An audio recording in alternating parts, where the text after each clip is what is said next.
$2,000, Alice? That's big, big, big! This is probably the biggest thing I ever got into. Biggest thing you ever got into are your pants. $2,000 is only the beginning.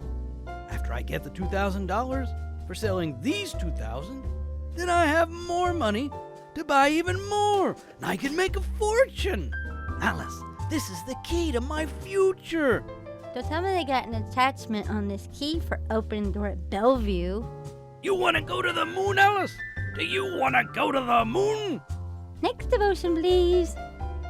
When Nahash laid his terrible terms of peace on the residents of Jabesh, they told him that if no one came to save them in 7 days, they would agree. So they sent messengers throughout all Israel to see if anyone would come to save them. It is ironic that they did not even seem to think of sending messengers to the new king.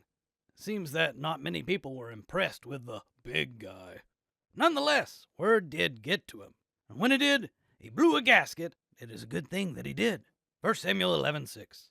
The Spirit of God came upon Saul when he heard those tidings. His anger was kindled greatly. He took a yoke of oxen and hewed them in pieces and sent them throughout all the coasts of Israel by the hands of the messengers, saying, Whosoever cometh not forth after Saul and after Samuel, so shall it be done unto his oxen. And the fear of the Lord fell on the people, and they came out with one consent. Saul got angry, really, really angry. And it was his anger that moved the people to come out and fight for their brethren. Saul could have asked nicely all day. He could have patiently explained the need, and all he would have gotten were polite responses. The people already had plans. They had to rewind their 8-track tapes that day. There was laundry to do. There are times when anger is actually the appropriate response. Jesus got angry enough to flip tables and chase people with whips. Paul threatened to come to the church at Corinth with a rod in his hand.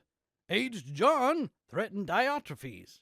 Do have your temper under control, but do also understand that there are times to get angry. Only a coward refuses to get angry under any circumstances. God never called us to be cowards.